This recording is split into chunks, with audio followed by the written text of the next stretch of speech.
Eu não vou chamar ninguém dessa vez. Não? Ah, não. Quem dera. Nossa, tá bom. Você não acha? Não. Eu não sou esse tipo de pessoa. Aí o Ganda, falando aqui. Ganda, acabei de falar, não vou chamar ninguém pra live. Acabei de descobrir que não é a minha, cara. Eu não sou muito bom nisso, não. Acho que eu sou mais interessante em fazer live do que me preocupar com a live. Eu acho, né? E aí, garotão, você tá legal?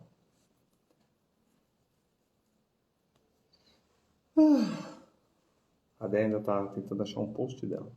Ela perdeu. Eu consigo, escreve um eu post? consigo. Eu sou dessa. Ela perdeu. Mas eu achei que eu tinha realmente postado. Bom, eu acho que eu postei sim. Quem tá perdida sou eu. Ué, mas Em todo caso, vamos colocar aqui já ao vivo. menino Ganda. Tá trabalhando bastante, garotão? Aproveitar que tá só nós aqui. Eu acho que ele não deve estar trabalhando muito, porque ele costuma curar as pessoas, né? Aí. A indústria farmacêutica usou outra tática. Ela falou, e se a gente só amenizar? Mas o Ganda faz o negócio acontecer de verdade. Tá vendo? E aí. Você é um cara difícil. Você é um cara complicado.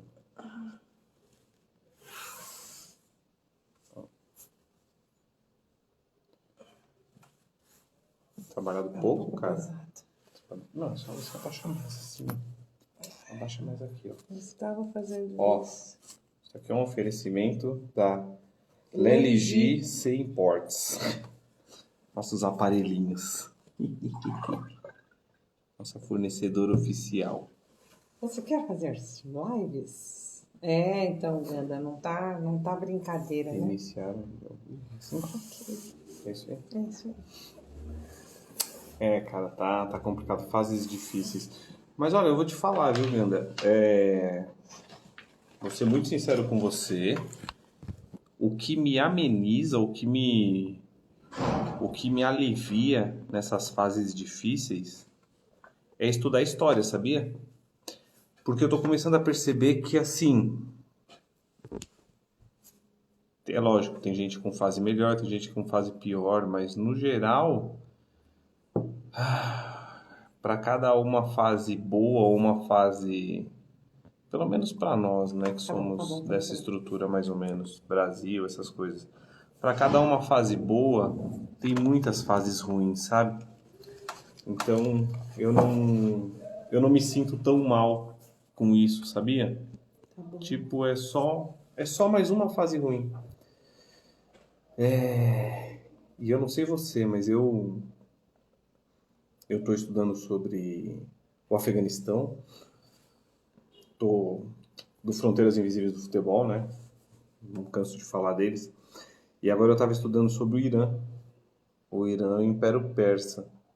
É engraçado porque, por exemplo, a gente vê um povo que esteve em guerra por, sei lá, 200 anos, 100 anos, 50 anos. Eu liguei o seu. E viveu guerras longas, né? Períodos de pouca paz, ou de Haiti, que a gente falou há pouco tempo. E no final só dá para sobreviver, né? Ó, sua conexão de internet é que você precisa ver. Tá vendo? Olha como a sua conexão tá baixa. Então, sim, senhor. Então, cara, vou te falar isso, sabe? Não cai na pressão. É ruim, realmente ruim, mas tem coisa... Eu odeio dizer isso, de verdade, eu odeio dizer isso. E quando me dizem isso, eu fico puto da vida. Mas tem coisa pior, é verdade. Tem coisa pior. Tem coisa melhor também. Mas não no Brasil. Ou não para nós que viemos da Brasilândia. Raras vezes alguém que vem da Brasilândia tem alguma coisa boa, sabe? Então é isso mesmo. Tipo, sabe, não estamos na Escandinávia, não estamos na Suécia. Aqui é Brasil. Mas o que é isso? Isso aqui virou o Muro das Lamentações? Não, aqui assim, é uma fase ruim, mas é uma entre muitas. Ruim. Eu não acho que é uma fase ruim. Eu acho que É boa? a gente precisa enxergar as coisas e seguir. Eu Não, vejo assim, eu passei por coisas muito piores esse ano. Ele tá Muito falando que ele tá piores. numa fase ruim, só isso. Que tá Não, ele pouco não trabalho, tá numa fase que ruim. ele Ele só tá falou com- que ele tá trabalhando pouco. Então, isso é bom. Nunca vi ninguém falar, tô trabalhando pouco, tô feliz. Quer dizer, o bom é trabalhar pouco. Herdeiros. Hein, Gandá? O bom é trabalhar pouco. Ai.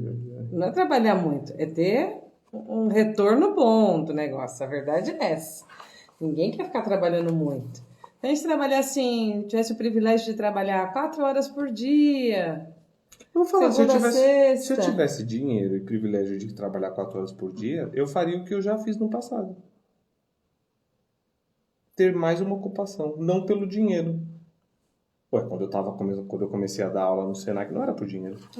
Bom, então, eu gosto de ter tempo. Eu gosto muito de ter tempo pra mim, pra fazer as coisas que eu gosto. Não fazer nada, só dormir, descansar, ler.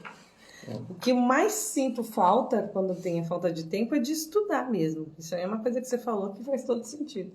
Eu amo estudar, só que a minha área é outra, né? Eu amo estudar, ver as minhas receitas, livros, cursos. É muito bom quando a gente tem tempo, né? Mas é isso, não adianta Você tá passando se pano lamentar. quente. Você tá passando pano Não, quente. não. Tá passando Semana paninho. passada eu já tirei você do buraco. Vamos de novo, vai. Ei! Acabei de pegar na mão do Ganda, em vez dele me puxar, eu puxei ele. Ganda, vem. Ei. Vem. Senta aqui comigo, tá quentinho. Não deixa, Ganda. Não permita, Ganda. Não permita. Parou. Nós paramos na página 50, parágrafo 1. Hoje a gente dá os agradecimentos depois, tá? E aí? Pra quem entrar na live, Viver o momento presente, Ganda. É isso aí. Pra quem assistir em algum momento da vida, hora de ler. Antônio Asimov, não sei. Tem um Antônio aqui na minha também, ó. Antônio Sérgio Rosa. São muitos Antônios. São muitos Antônios. Antônio é um nome legal. Esse Antônio Sérgio Rosa eu conheço. Rosa, né? Meu amigo de infância. Também do Morro Grande. É? Região gostosa. A gente tava falando de lá agora. Ele tá morando em Osasco agora, né? Acho que é ainda. Se tiver, você fala. Beijo na Rosita. Isso aí. Vamos nessa? Então tá, estamos no capítulo 3. O capítulo 3 está recheado de informação. A gente já começou. Tendências recentes das pesquisas históricas africanas. Ainda lemos P.D. Curtin. O texto dele é recheado, é volumoso. Por hoje, né? Tá? Mas isso por hoje. A vida, né? Tá, né? Ai, bora, Ganda. Vamos. O professor Clóvis está lendo 1984. Eu acho que isso está mexendo comigo também. Deve tá mesmo, porque Misericórdia! O negócio é de doer. O livro é bom porque realmente pega onde pesa, sabe? Teve uma parte lá que eu fiquei meio mal. Eu fiquei mal mesmo. Você fica mal. Uma cena do livro que eu falei, caraca, mano, como assim? Não ferra. Oi, Val, tudo bom, meu amor? Saudade do meu tempo de SASF. A Val trabalhava comigo lá no SASF. Olá, Val. Sua linda, Valdeia. Então vamos lá, vai. Eu vou começar aqui. Estamos na página 50, parágrafo 1º. Se alguém teve uma dúvida de onde parou, só ouviu 1 hora do vídeo anterior. Sossegado. A rapidez com que essa evolução ocorreu é surpreendente. Que evolução? Tá bom, vou ler o último parágrafo. Em 1950, não houve nenhum historiador profissional que se dedicasse exclusivamente a escrever a história africana e a ensiná-la. 20 anos depois, cerca de 500 historiadores com doutorado ou qualificação equivalente elegeram a história da África como atividade principal. Foi aqui que nós paramos. Então, a década de 50 mostrou um total desinteresse ou um desapego pelo conhecimento da história geral da África. Mas, 20 anos depois, 1970, já tem um grande fluxo de historiadores se dedicando exclusivamente a estudar a história geral a história da África. Nós estávamos falando de com séculos... outros olhos. Não, com os deles. Sim, espero. Tomara. Vamos torcer por essa gente. Que todos possam usar seus próprios olhos. Amém. Então vamos lá, e é a partir daqui que a gente começa, legal? Ganda, a gente vai marcar um dia pra ir lá. Bora mudar essa energia. O que você tá achando que você é? Um trifásico? Vamos mudar essa energia, vamos sair de 110. Olha, Ganda, não é fácil. A gente vai sobreviver, né? Isso aqui é um Titanic, meu filho. Eu vivo sobrevivendo. Vai, lê logo. Vamos lá. A rapidez com que essa evolução ocorreu é surpreendente. Retrospectivamente, ela pode ser muito bem explicada. Na África, na Europa, na América do Norte e em cada continente por diferentes razões, a conjuntura política, intelectual e universitária revelou-se particularmente favorável ao aparecimento de uma pleiade de historiadores profissionais cujo trabalho se orientava para a África. Nesse continente, a partir do fim dos anos 40, a necessidade era maior à medida que se podia prever um movimento cada vez mais acelerado em direção à independência, ao menos para a maior parte da África do Norte e do Oeste. Depois de 1950, a fundação de novas universidades criava a necessidade de uma história renovada da África, considerada de um ponto de vista africano, em princípio ao nível da universidade, e passado pelos estabelecimentos de formação pedagógica, atingindo a escola em geral. Entre os pioneiros desse enorme esforço de reeducação, devemos citar K. Onwuaka Dike, o primeiro de uma nova geração de historiadores africanos a ultrapassar as etapas de uma formação pedagógica normal, feita na Universidade de Londres. Historiadores estrangeiros aderem ao movimento de J.D. Fage, da Universidade de Gana, Costa do Ouro na época, J.D. Hargreaves e Forá Bey, em Serra Leoa, Christopher Wrigler e Creel Ehrlich, no Makerere College. Oh, você não trouxe minhas canetas hoje? Não. E aí continuamos. A Simone, quem é a Simone? Ah, desculpa, Simone, eu olhei pro seu nome e eu falei, eu acho que eu conheço, mas agora eu não sei se eu te conheço ou não. Ah, beleza e saúde. Olha aí. Simone K. Beleza e saúde. Tá, Nossa, oi tudo Simone. que a gente precisa. Seja bem-vinda. Bem-vinda, Simone. Nós precisamos de beleza e saúde. Beleza, não sei se ainda dá pra conseguir. Saúde tá se esvaindo. Temos a Simone agora e temos o Ganda. Só se, né? Isso aí é um verdadeiro milagre operando na sua vida. 2 pessoas na sua live que trabalham com isso. Cuidado, hein? O universo tá ouvindo, né, Ganda?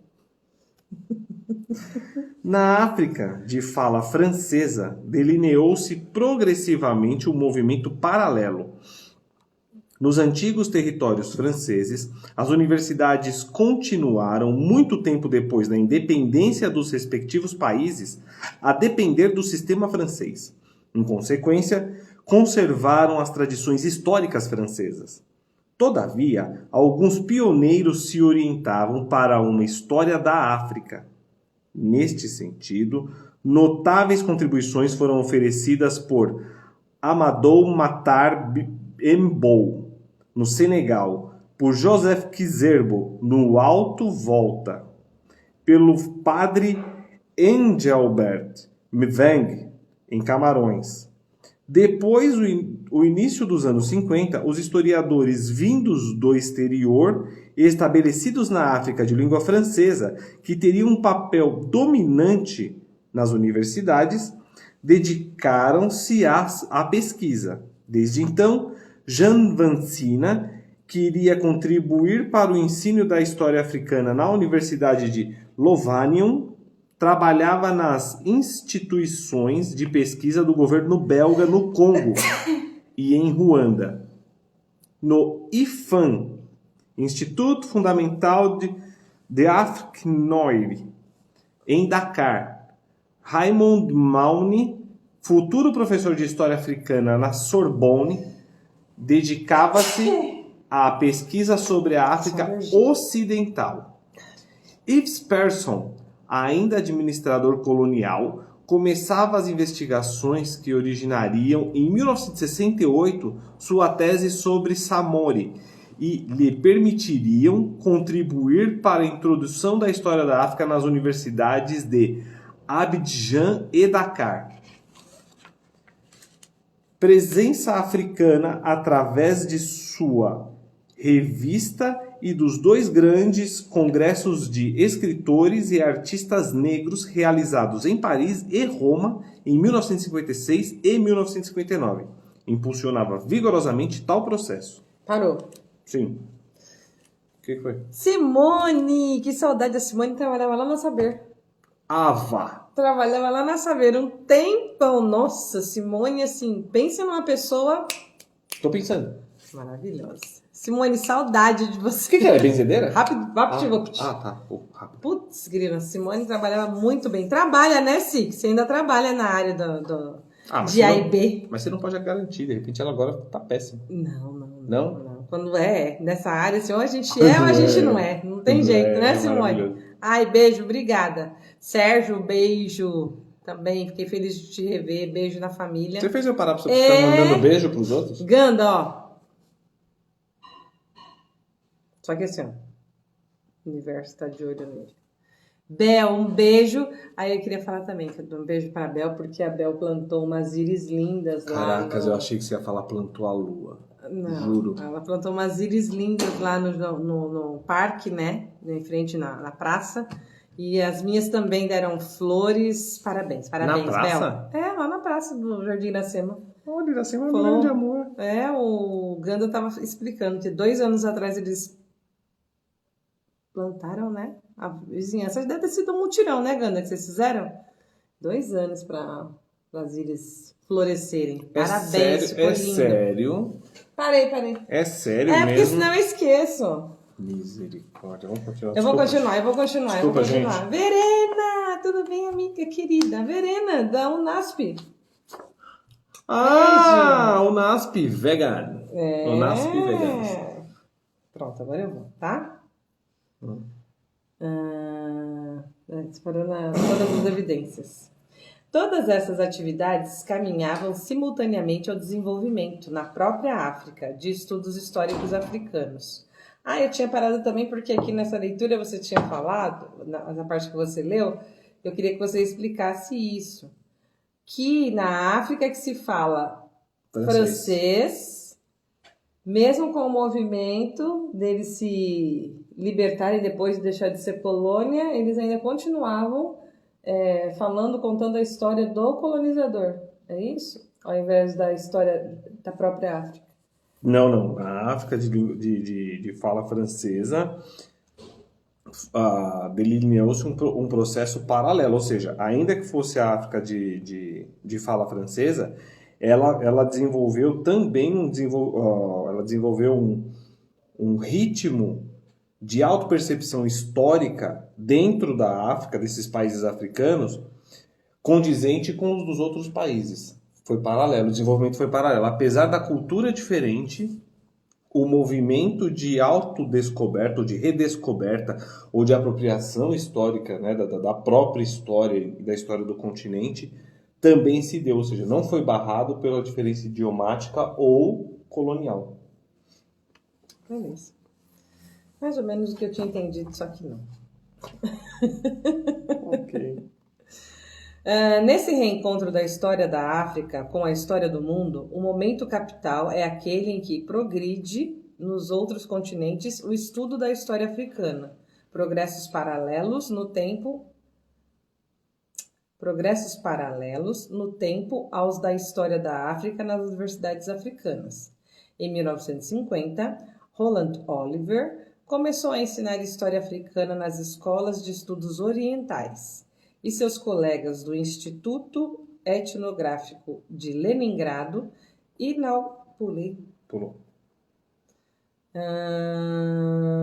Estudos Orientais e Africanos da Universidade de Londres.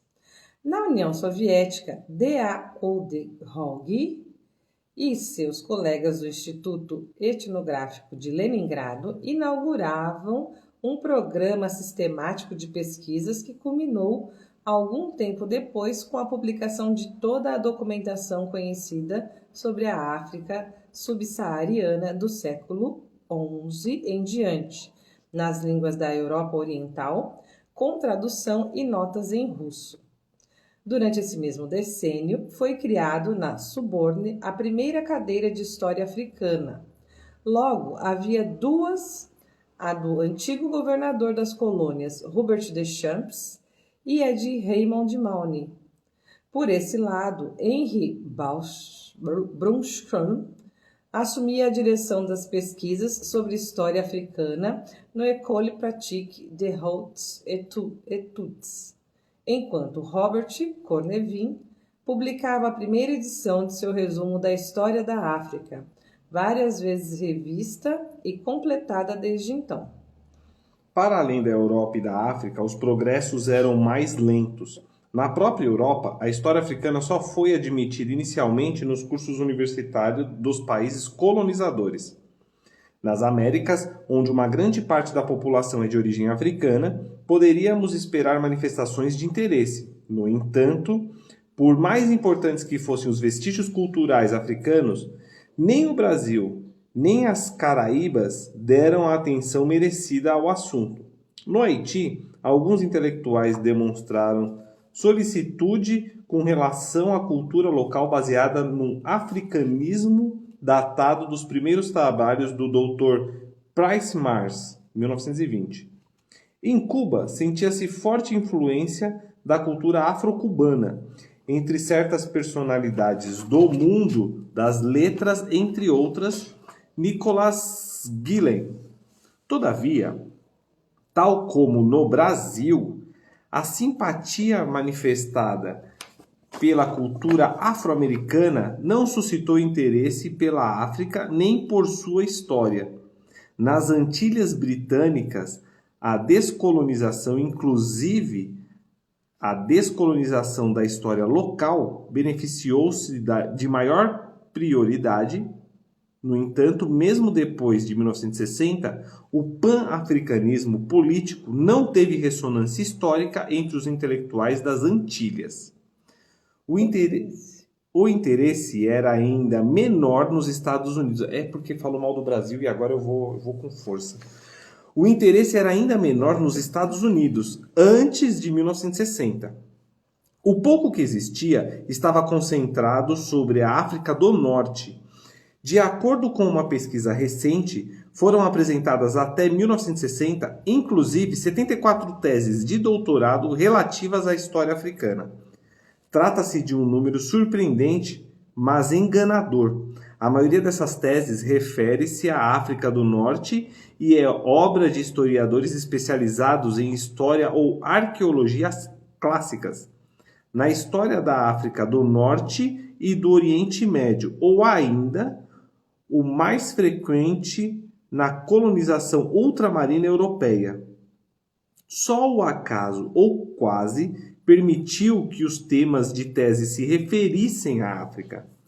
Dos que haviam escolhido como tema a história colonial, poucos se tornaram verdadeiros especialistas em África.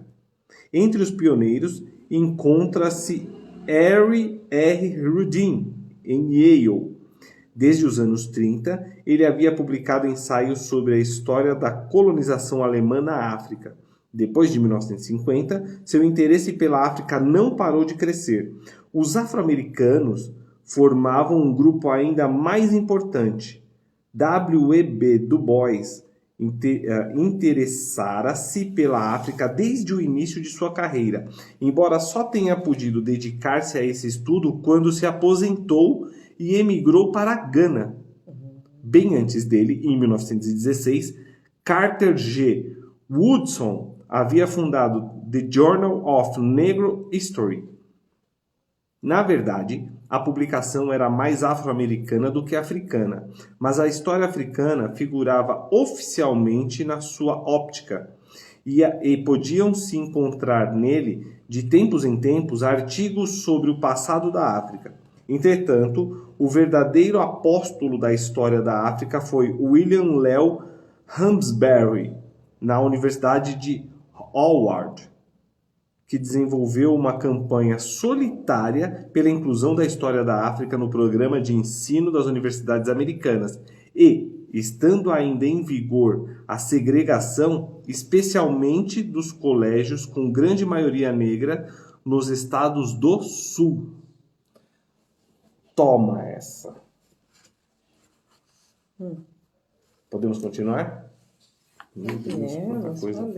Podemos. Assim, em graus diversos, as condições que assegurariam a difusão da história africana fora da África existiam antes de 1960. Próxima a esta data, a conquista da independência na África do Norte e na África tropical assegurou no resto do mundo um renovado interesse pelo continente, além de ter suscitado a curiosidade popular. Curiosidade voltada mais para o passado que para o presente ou futuro da África. Entretanto, em vários lugares, os progressos da história africana eram decepcionantes. Apesar da importância política dada à unidade africana, era imperceptível o avanço das universidades e dos estudantes da África do Norte em direção a uma concepção mais continental do estudo de seu próprio passado. O Maghreb aderia fortemente a um mundo mediterrâneo, ao mundo muçulmano, ao mundo intelectual de língua francesa, cujo centro do mundo muçulmano, cujo centro ainda era Paris. Estes três mundos eram suficientes para mobilizar toda a atenção do público letrado. Diversas vezes, os porta-vozes oficiais egípcios ressaltaram ser o Egito tão africano quanto árabe e muçulmano, mas os estudos históricos no Egito eram frutos, sobretudo, do espírito de paróquia, enquanto a barragem de Assuã e os trabalhos das equipes arqueológicas internacionais na Núbia chamavam a atenção para o Nilo Superior. Espírito de paróquia. Pensei que você ia falar alguma coisa. Mas falar o quê? É verdade, né?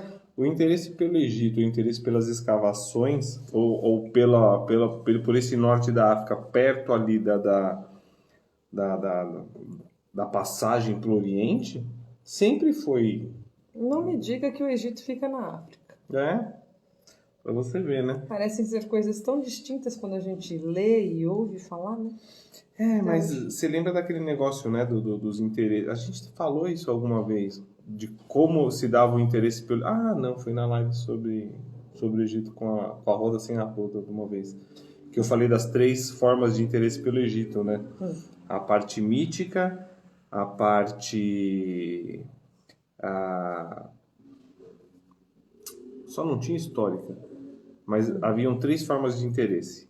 Uma pelos instrumentos, pela mitologia, uma pelos instrumentos que se encontravam, outra pela mitologia e uma pelo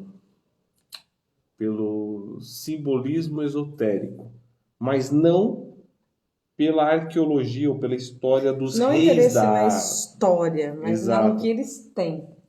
Mas mais pelo exótico. Que é o que está falando aqui, mais do passado do que o presente ou o futuro também. Não, o presente ninguém se importa, né? Se você, assim, tirando quem gosta de política e de história, quem sabe qual é a política praticada, por exemplo, no Egito. E o Egito é um país, quem sabe? Ou quem se interessa? Mas aí é uma falta de interesse mesmo, né? Porque a gente sabe qual a prática de política, por exemplo, ou o desenvolvimento social e econômico de Gana. A gente se interessa muito pela história mesmo. A gente quer saber muito sobre o passado e o caminho que trouxe até aqui, mas a gente não sabe o que é esse aqui. Mas não é uma coisa ruim. É uma realidade em si. A gente não sabe também, e a gente vive muito com a ilusão, do que é, por exemplo, Portugal. Viver em Portugal, o dia a dia de Portugal, a política econômica e social de Portugal. Se a gente estudasse um pouco mais, nós saberíamos que boa parte da recuperação portuguesa se deu graças à Alemanha, que investiu muito porque Portugal era um bom lugar para se investir e acabou virando um parque um país de férias, um país de passeio. Era um Disneylandia. É um destino turístico próximo, europeu, acessível, razoável. Aí a Alemanha falou, vamos investir aqui? Aí... Principalmente a Alemanha. Principalmente a Alemanha. E a gente não sabe dessa realidade socioeconômica, essa realidade política, que, lógico, mexeu na estrutura do país, mexeu no desenvolvimento, recebeu muitos brasileiros porque precisava de mão de obra, tinha muita coisa acontecendo, o parque imobiliário mudou. Então tem muita coisa. Não é um só acontecimento, mas a gente não sabe o que está acontecendo na Líbia. A gente sabe o que está acontecendo na Líbia? Não. Quem sabe o que está acontecendo no Sudão? Quem sabe o que está acontecendo aqui no Brasil? Então, esse normal... Olha quem chegou na nossa live. Nossa, meu pai. Chamei ele. Ah, é? Tudo bem, seu Braga? Chamei o pai do Eduardo. Elielson, que saudade de você, meu amigo. Elielson trabalhava comigo no máximo. Eita. Ai, saudade. Beijo na sua família, Elielson. Vamos lá, então. Vamos continuar. Então, vamos lá, vai. Espírito de paróquia. Era também, e mais ainda, a característica dos estudos históricos na África do Sul. O controle político exercido pela população de origem europeia na República da África do Sul não diminuía. Nas universidades, a história africana passava mais ou menos despercebida. A história era a da Europa e da minoria europeia na África do Sul. Com The Oxford History of South Africa, de 1969 a 1971, a ótica se ampliou a ponto de incluir a maioria africana, mas um dos autores, o historiador Leonard Thompson, não lecionava mais na África do Sul. E ainda que apaixonada pela história, a outra, Monica Wilson, era uma antropóloga. Em Zimbábue, por volta de 1960, havia tendência à inclusão de um apanhado geral da história africana nos estudos da história, mas a declaração unilateral de independência da minoria branca em relação à Grã-Bretanha alteraria o curso das coisas. Fato curioso, Zimbábue produziu uma porcentagem mais elevada de estudantes de história da África do que a África do Sul. No entanto, a maioria teve de progredir o exercício da sua profissão no exílio. Caramba, olha, seu pai tá mandando abraços. Elielson também tô com saudade. Ó, o Ganda fez aquela carinha ali, ó. O que foi, Ganda? Que a gente tava falando lá, quem que se interessa pelo quê? Não, as pessoas não se interessam pela atualidade, pela realidade atual. As pessoas se interessam pelo passado e pelo futuro. Tanto é verdade que se nós pegarmos o investimento chinês na África, não é pela realidade atual, é pela reserva de mercado. Da mesma forma, a saída dos Estados Unidos Da onde? Eu esqueci de onde está saindo. Do Afeganistão. Ele tá com o globinho aqui do lado, gente. Mas nem mostra pra vocês. Do Afeganistão. Líbia. Se dá por uma questão de interesses passados, dos quais boa parte eles não conquistaram. Mas não é só o Afeganistão que está sofrendo com isso. Até pouco tempo estavam falando sobre... Por que você não põe um globinho aqui na frente para as pessoas? É porque agora eu estou olhando. Um problema que teve com... Não era Arábia Saudita, não era Emirados Árabes, não. Saudade! Bom, um país onde os Estados Unidos entrou, por questões políticas, ele proibiu relações entre a Arábia, se não me engano era a Arábia Saudita, com outro país fornecedor de energia elétrica, e o país começou a ter um colapso energético. Mas por ter uma parceria com os Estados Unidos, não podiam firmar parceria com um país com uma cultura de embargo, que sofreu embargo dos Estados Unidos. Então o país começou a ter uma crise energética, os Estados Unidos fazia questão do embargo, mas não propunha uma solução, e o país, no atual momento, tem crise de fornecimento. Então não pode pegar com o outro, porque senão os Estados Unidos vai ficar rico, mas também vai ficar triste, vai ficar chateado, mas também não resolve o problema. Exatamente. Então essa é uma realidade atual.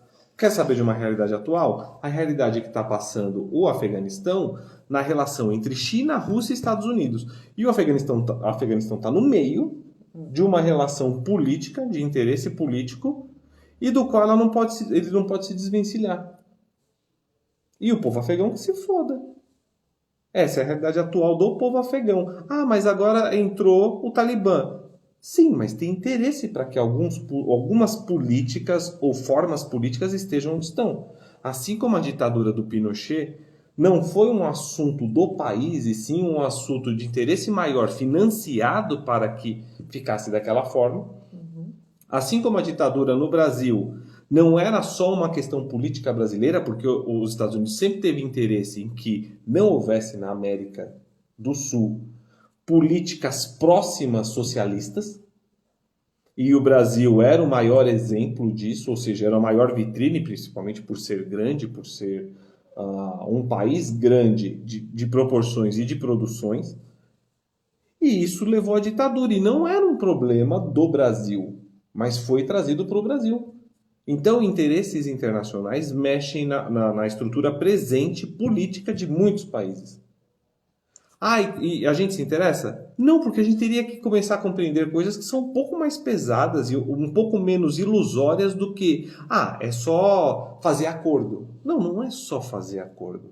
Às vezes nem é fazer acordo. E escolher um lado é abrir mão do outro. O Brasil tinha a fama de conseguir se dar bem internacionalmente com todas as políticas. Ou seja, falava com fundamentalistas islâmicos, da mesma forma que falava com progressistas ligados ao meio ambiente, da mesma forma que falava com socialistas e comunistas, e da mesma forma que falava com liberais. E por que não fala mais? Nós temos um governo de merda. Porque a política internacional brasileira, ela sempre foi uma política de bom relacionamento. Até essa equipe do Itamaraty. E essa equipe do Itamaraty não é o presidente, gente. O presidente só é um cara burro. Mas não é ele que faz a política internacional. A política internacional quem faz é o Itamaraty. Então, mas e aí quem está lá no Itamaraty foi colocado por quem? Então, não é só isso, mas é também isso. Então, quando se escolhe uma linha de relações com os outros, você vai escolher uma linha de discurso. Essa linha de discurso vai atender ou desatender interesses. O jogo de cintura é necessário. O Brasil era conhecido pelo jogo de cintura. Hoje é só um país idiota falando besteira. Mas isso faz diferença? Faz. Se vocês querem saber mais, eu e a Dé, eu estava ouvindo Fronteiras Invisíveis do Futebol para saber sobre o que aconteceu no Paquistão e no Afeganistão. Então eu peguei o podcast do Afeganistão e eu vi que tem uma coisa que eu nunca tinha entendido, até eu ouvir o programa agora, da Pérsia. Eu não entendi a diferença entre os persas e os árabes. E agora, ouvindo da Pérsia, são 2 programas, para vocês terem uma ideia. Eu fui entender que muito do que eu achava que era a revolução romana e grega para o Ocidente veio do Irã, veio do Império Persa. Por exemplo, conceito de estradas, como as estradas que tem na Itália, em Roma, do Império Romano, que se dizia que todas as estradas levavam a Roma, e de fato existem, não foi inventado ou descoberto lá. Todo o sistema de navegação em inglês, português e espanhol também não foi desenvolvido nesses países, foi desenvolvido no Império Persa. E eles receberam isso do Império Persa e utilizaram. O Ocidente recebe a informação de que eles eram incríveis. Mas não, essa coisa é transformada, ela é passada. Então, não nasceu nesses lugares ou não começou lá. Foi nesse programa que eu descobri que o xadrez, o jogo de xadrez, nunca nasceu na Europa. Ele nasceu na Índia. Ele nasceu na Índia, nessas incursões comerciais e imperiais. Chegou até o Império Persa, passou pelo Império Mongol, que teve uma influência na Ásia enorme, que foi ter muita influência também na Europa. E aí chegou até a Europa. Eu acho assim, de tudo que você está falando, o que aconteceu? Quem catalogou, levou a fama.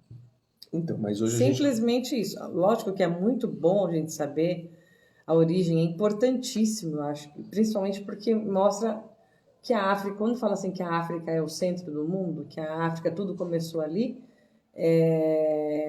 Quando você traz esses detalhes, né, que parecem ser uma coisa tão... Olha isso, os caras simplesmente pegaram o conhecimento lá, olha, é assim que faz. Chegaram lá, olha, é assim que faz, tá? Ó, legal, beleza, vamos levar ali, a gente já volta. Sem dar crédito. Não, Esse e negócio mais. de não dar crédito para quem te ensinou... Não, e mais, aí eu acho que vale um ponto mais forte ainda.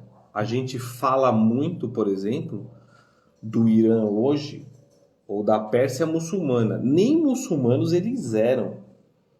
Boa parte desse desenvolvimento veio sobre a época religiosa do zoroastrismo, que veio antes da Revolução Muçulmana. Ou seja, quando a Revolução Muçulmana chegou, o povo persa, o povo iraniano, já era um povo muito desenvolvido e que se relacionava com o mundo, não só na forma cultural e científica, mas principalmente bélica, porque eles resistiram a muitas invasões e a história do Afeganistão também mostra muito disso.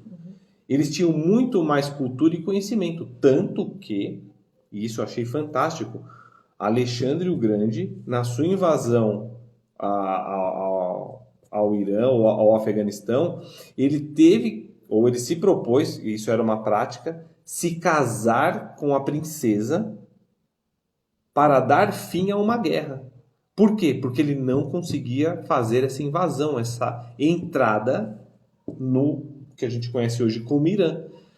Então, uma das saídas era se case com a princesa para que vocês unifiquem um reino e façam uma coisa um pouco mais equilibrada.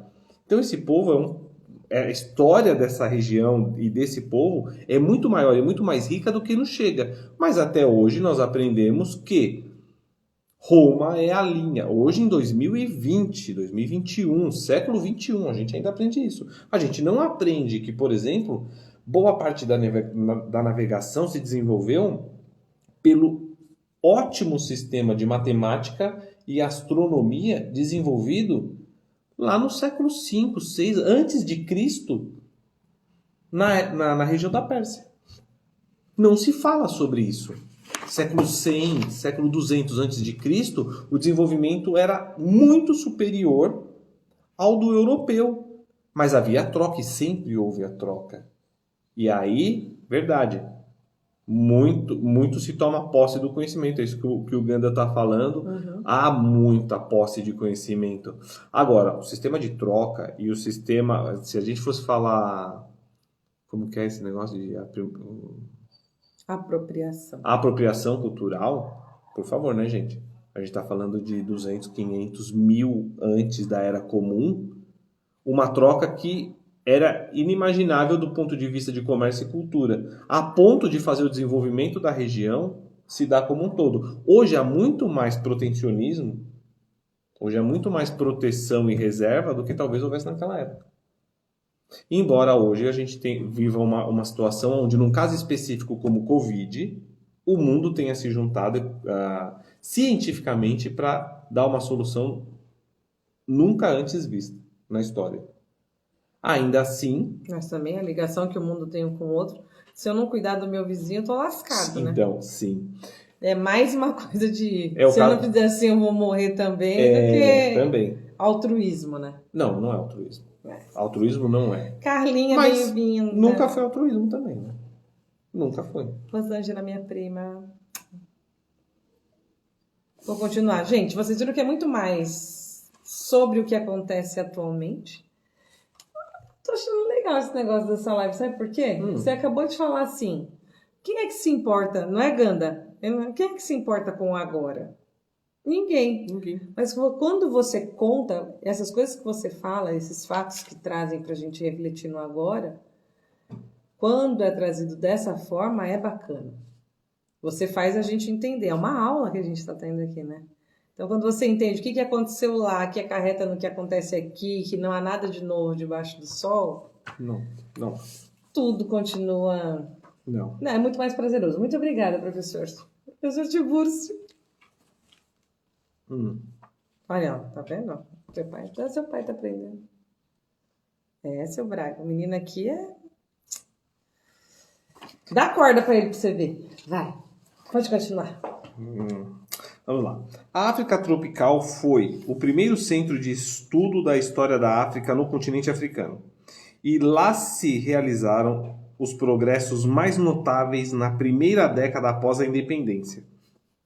A história africana já fazia parte do programa de ensino das universidades dessa região, mas tratava-se agora de encontrar um equilíbrio apropriado entre a história local, regional, africana e mundial. Resumindo, tratava-se de descolonizar o conjunto do programa de história que não apenas de lhe adicionar um componente africano. Foi na África de língua inglesa que ocorreram as maiores mudanças. As rígidas normas instituídas pelos europeus abrandaram-se mais rapidamente nesses países do que nos de língua francesa. O ensino da história da Grã-Bretanha e de seu império cedeu lugar a outros temas. A história do Império Britânico tendeu a desaparecer completamente e a da Grã-Bretanha a se fundir com a da Europa. No que se refere ao ensino da história da Europa, a nova corrente que se esboçou tendeu a subordinar as diferentes histórias nacionais ao estudo dos grandes temas que transcendem as fronteiras, como a urbanização ou a Revolução Industrial. Ao mesmo tempo, os historiadores começaram a se interessar também pela história de outras regiões, a do mundo islâmico ao norte, insistindo particularmente na sua influência ao sul do Saara, a da América Latina ou do Sudeste Asiático, porque elas poderiam recuperar certos aspectos da experiência africana, a do leste asiático, onde o crescimento econômico do Japão constituía um exemplo do qual a África poderia tirar ensinamentos.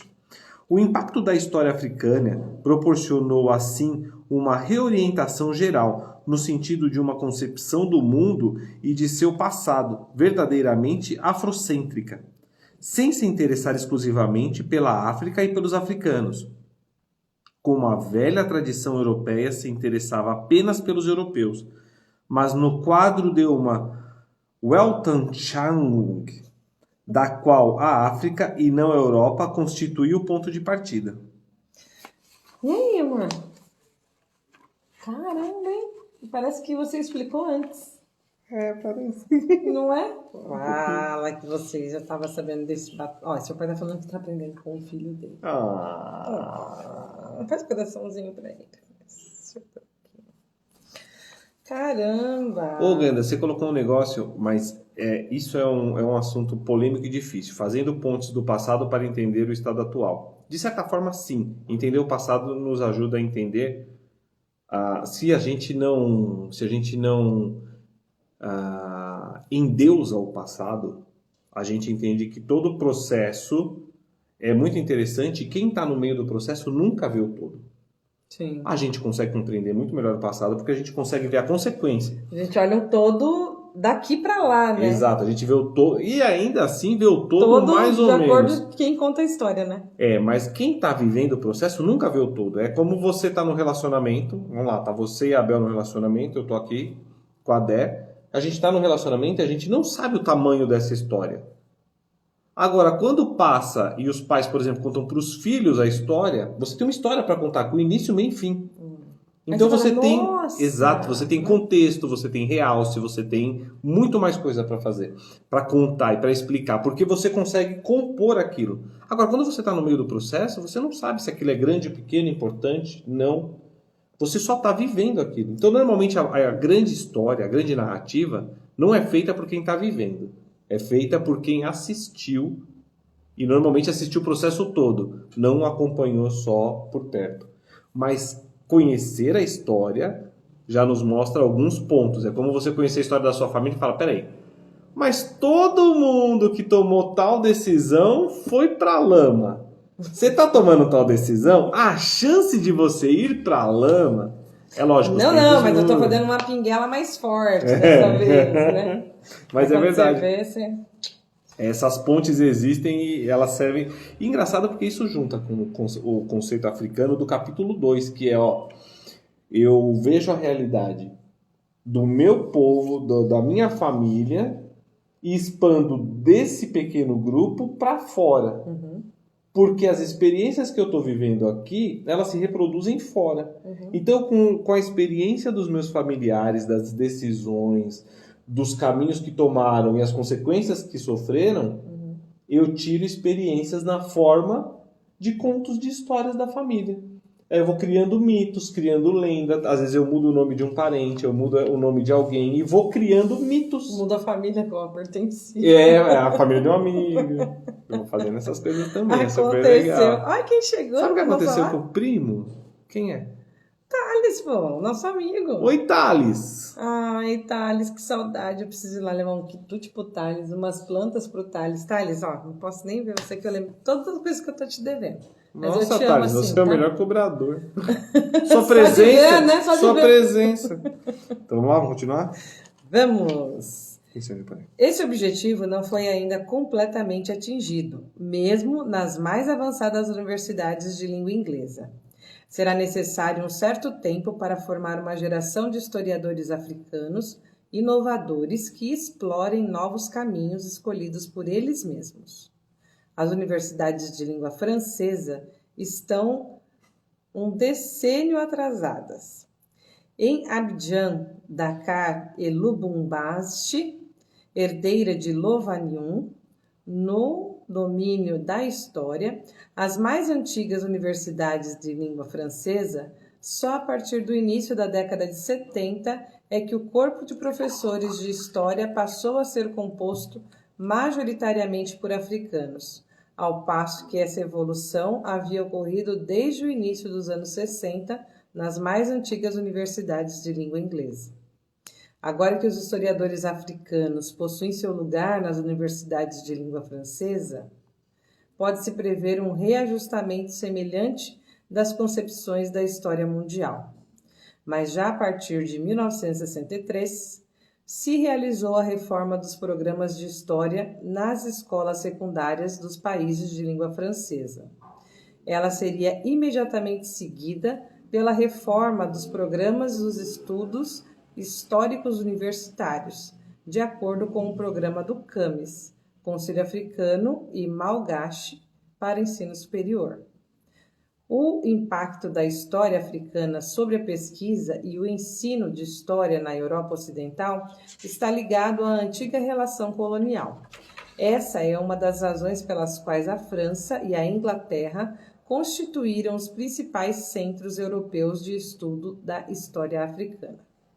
Todavia, também em outros lugares se registraram progressos no ensino da história africana, em particular na Tchecoslováquia e na Polônia, assim como na União Soviética, onde ela é sistematicamente ensinada na Universidade Patrice Lumumba, de Moscou, cuja missão específica consiste em formar estudantes africanos. Em outros lugares, especialistas solitários prosseguem pesquisas em diferentes centros universitários, sendo que isso ocorre de forma mais sistemática nos institutos de pesquisa que seguem a tradição alemã de organização universitária. Os pesquisadores que se dedicam à África estão, portanto, um pouco isolados, o que poderia contribuir para explicar por que os estudos históricos continuam a não ceder nenhum lugar à África em numerosas universidades europeias, exceto na Inglaterra e na França. Também nesses países, a tradição geral dos estudos históricos se inspira num espírito de campanário, mas a formação de administradores coloniais teve aí um peso particular. A partir de 1955, aproximadamente, começou o processo de repatriação desses administradores, e muitos deles iniciaram uma nova carreira de historiadores dos países onde haviam exercido suas funções. Esse foi o caso da França, principalmente, como demonstra o exemplo dos professores Deschamps e Persson. Para esse país, assim como para a Inglaterra, a criação e o crescimento de novas universidades africanas, que datam dos anos 50, abriram a possibilidade de empregos na África. Jovens historiadores escolheram temas africanos para sua aprendizagem de pesquisa ou começaram a se interessar pela história africana quando foram lecionar na África. Em seguida, nos anos 60 e 70, esses historiadores estrangeiros foram progressivamente substituídos por africanos e voltaram a lecionar na ex-metrópole, muitas vezes depois de terem passado 8 ou 10 anos na África. Nem todos voltaram a ensinar a história africana, mas o número total dos que fizeram é significativo. O número dos historiadores vindos das universidades africanas que entraram nas universidades britânicas entre 1965 e 1975 situa-se provavelmente entre 60 e 70, o que representa em torno de 8 a 10% dos historiadores que passaram a trabalhar nas universidades britânicas nesse período. Em 1974, 3 cadeiras de História Moderna, expressão que designa tradicionalmente a história da Grã-Bretanha moderna, estavam ocupadas por historiadores cujos principais trabalhos de pesquisa tinham sido dedicados à África.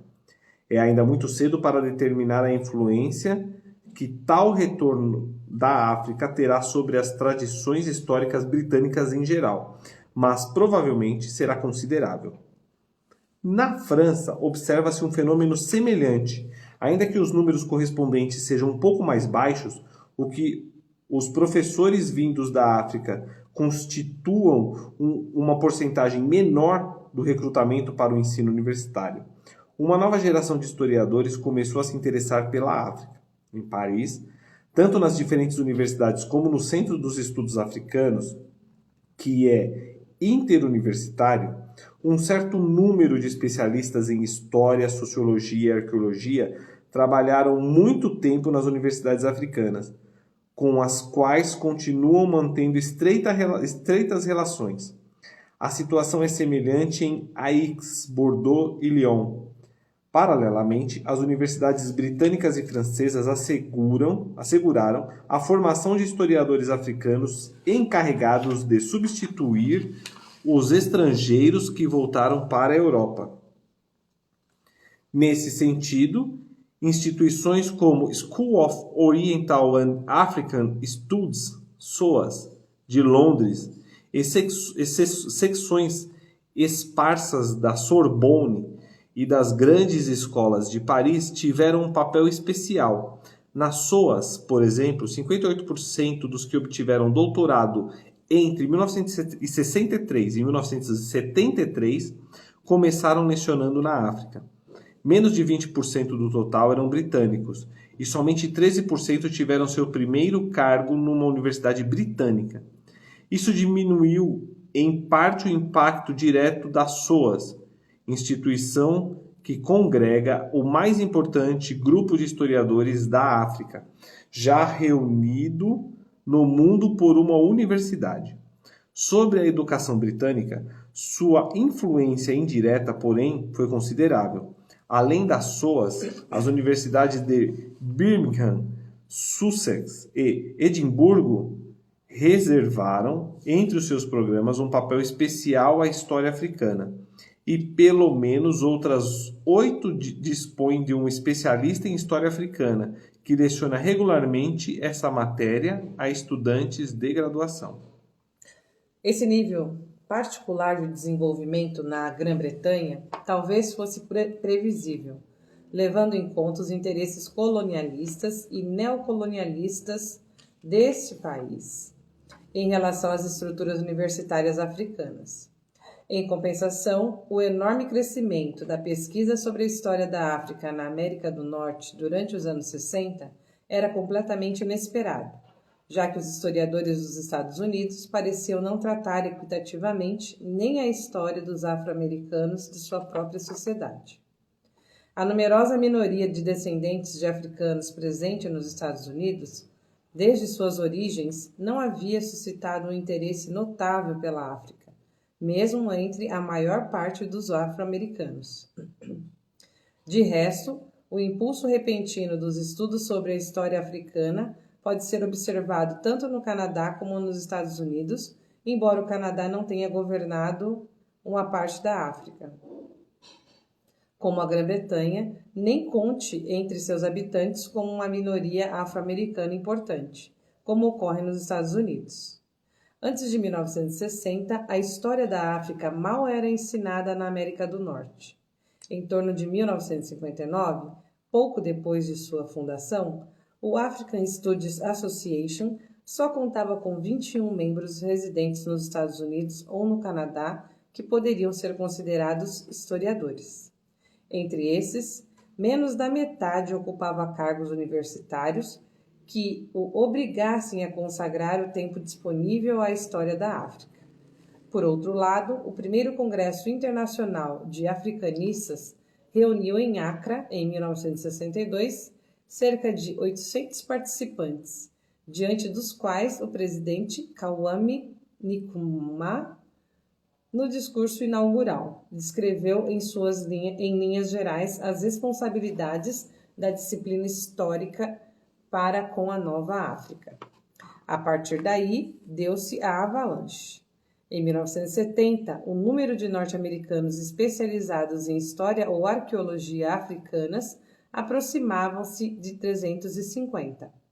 Alguns eram historiadores que haviam iniciado sua carreira numa outra disciplina qualquer antes de mudar de opinião. A maioria, porém, era constituída por jovens estudantes que acabavam de sair do secundário. Entre 1960 e 72, as escolas americanas forneceram mais de 300 doutores, PhD, em História Africana. Entre eles, há jovens africanos que pretendem retornar. Alguns são europeus, mas a grande maioria é formada por norte-americanos. A proporção de afro- e euro-americanos é igual a desses grupos no conjunto da população, cerca de 10% nos Estados Unidos e bem menos no Canadá. Eu acho que acabou a bateria. Caramba! Esse carregador, ele não tá... Eu falei que ele tava meio... E agora? Continuei. Paramos em Canadá. Tá bom. Dessa forma, no quadro dos estudos históricos, duas tendências contraditórias impulsionaram a difusão da história da África na América do Norte. Das ideias da comunidade afro-americana nasceu a sólida convicção de que a África era propriedade dos povos africanos e de seus descendentes estabelecidos em outros continentes, exatamente como na Europa, as histórias nacionais tinham se tornado propriedade de cada nação europeia. Nesse sentido, a diferença implícita entre os objetivos da história da África para os africanos e da história da África no contexto da história mundial se manifestava com clareza. Diferença, porém, não significa conflito. As duas histórias não são incompatíveis, ainda que tenham optado por acentuar diferentes aspectos do passado. Em consequência disso, a tendência ao etnocentrismo em história foi mais seriamente abalada na América do Norte do que em outros lugares. Em inúmeras escolas, a velha história do mundo, que não passava na realidade de uma história da civilização ocidental, deu lugar nos anos 60 a novas tendências mais autênticas de situar a história numa perspectiva mundial, em que a África foi colocada em relação de igualdade com outras grandes zonas culturais, como o sul ou o leste da Ásia. Numerosos departamentos de história de universidades norte-americanas começaram a passar da antiga divisão entre história americana e europeia a uma divisão da história em três ramificações, sendo que a terceira, a do terceiro mundo, se tornava igual às duas outras. Essa evolução ainda não está terminada, mas, paralelamente, a difusão da história africana na Grã-Bretanha e na França e a reorientação do programa de ensino de história nas universidades africanas, ela marca uma etapa do caminho que assegurará à história africana seu pleno impacto sobre a história em geral. A longo prazo, o êxito dependerá dos esforços conjuntos de especialistas africanos ao escreverem a história de suas próprias sociedades, de historiadores não africanos que interpretam a história africana para outras sociedades e de uma ampliação das ciências sociais internacionais até o ponto em que os especialistas em outras disciplinas sejam obrigados a levar em consideração os dados africanos antes de arriscarem qualquer generalização sobre a vida das sociedades humanas. Fim do capítulo 3. Findo. Parece aquele A Turma do Bairro. É. Fim de transmissão. Deu fim de transmissão no meu celular, porque esse carregador ele tem 3 entradas. Se tá usando uma, não dá para usar. Se tá usando aquelas de trás, não dá para usar a fonte no celular. Ele não carrega. Ele só descobriu faz pouco tempo. Tipo, até mantém, mas como é transmissão, né? Exige. Bom, tudo bem. Ganda, você gostou? Bel, você gostou? 3 meses para nascer as íris. A minha tem anos aqui. Maravilhosas. Depois a gente vai trocar umas mudinhas, viu, Bel?